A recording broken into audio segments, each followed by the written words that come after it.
Le dossier départemental sur les risques majeurs dans les Bouches-du-Rhône a été mis à jour par arrêté préfectoral le 22 janvier 2021.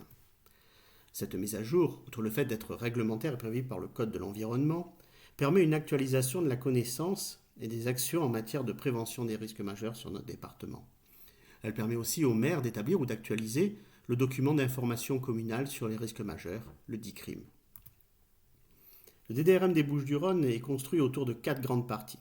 Une première partie relative à l'analyse de la vulnérabilité du département, une deuxième partie constituée par les tableaux des différents risques qui s'appliquent sur chaque commune de notre département, une troisième partie avec un détail pour chaque risque des éléments de connaissance, des éléments connus à l'heure actuelle et des actions préventives de gestion de crise notamment, mais également de prévention des risques. Et enfin, une quatrième partie qui rappelle les consignes individuelles de sécurité pour chaque risque. Notre département des Bouches-du-Rhône est vulnérable face à de nombreux risques. Mais deux risques majeurs, les plus territorialement étendus, sont présents. Il s'agit du risque inondation et du risque feu de forêt. Entre 1970 et 2018, une augmentation importante de l'urbanisation dans des zones inondables a été constatée. Cela a commencé le long des rives de l'Uvonne, des Égalades ou bien aux abords du Rhône, et ce fut ensuite le cas le long de l'Arc, de la Cadière, de la Touloubre ou de la Durance. Ce sont près de 220 000 habitants qui résident en zone inondable par débordement de cours d'eau dans notre département. Durant cette même partie, dans ce même temps, entre 1970 et 2018, on note une forte évolution de l'urbanisation résidentielle en périphérie des villes à l'interface des massifs. Cela concerne l'ensemble des massifs du département. Et ce sont près de 290 000 habitants qui résident dans des zones incendies de forêt dans les Bouches-du-Rhône. Ces deux risques étant disjoints, ce sont près de 510 000 habitants qui sont exposés à un risque incendie ou un risque inondation, ce qui revient à un habitant sur 4. Bien évidemment, d'autres risques impactent notre département, mais de façon plus mesurée. Le risque industriel, par exemple, touche plus de 5 000 habitants, mais sur des périmètres très circonscrits et majoritairement situés autour de l'étang de Berre. Le recensement des risques majeurs se fait à l'aide de 3 tableaux. Un premier tableau, qui est un tableau simplifié, qui permet de savoir pour chaque commune si elle est impactée par tel ou tel risque, et 2 tableaux qui permettent de détailler ces risques. C'est-à-dire un tableau pour les risques naturels et un tableau pour les risques technologiques.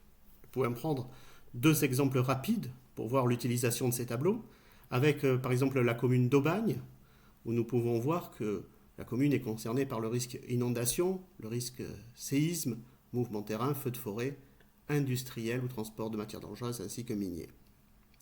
Plus en détail, cela permet de savoir par exemple que dans la ville d'Aubagne s'applique un PPR inondation relatif à l'Uvonne.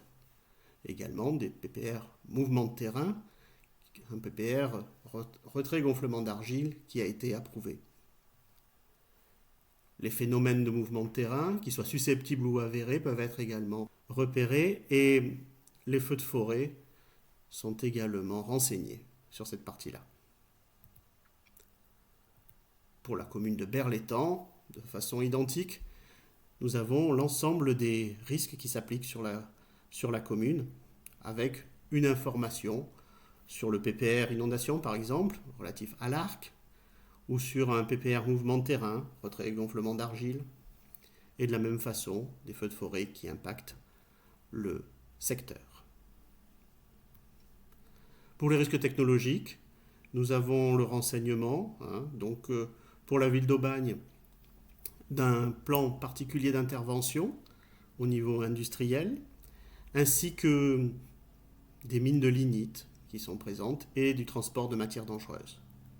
Sur la ville de Berre-l'Étang, nous avons le renseignement d'un risque de rupture de barrage, qui est le barrage de Bimont, et également la présence de Seveso seuil haut ou Seveso seuil bas, qui implique un plan particulier d'intervention ainsi que 2 plans de prévention des risques technologiques.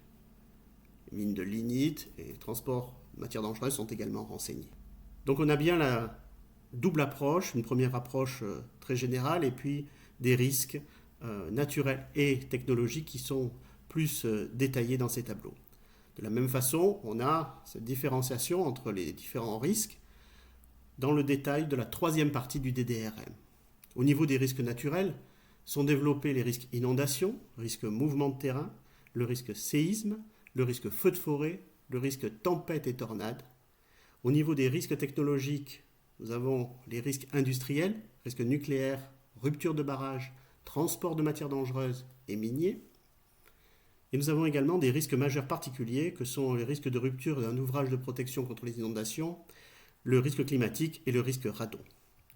Pour chaque risque, le développement et le détail est fait à peu près de la même façon toujours, avec une information sur ce qu'est ce type de risque, comment il se manifeste, les conséquences qu'il peut avoir sur les personnes et les biens, également tout l'historique et les connaissances que l'on a sur les événements qui se sont passés, et puis les actions de prévention, alors au niveau des plans de prévention par exemple, mais également sur les différentes actions préventives dans le département, ainsi que sur la gestion de crise.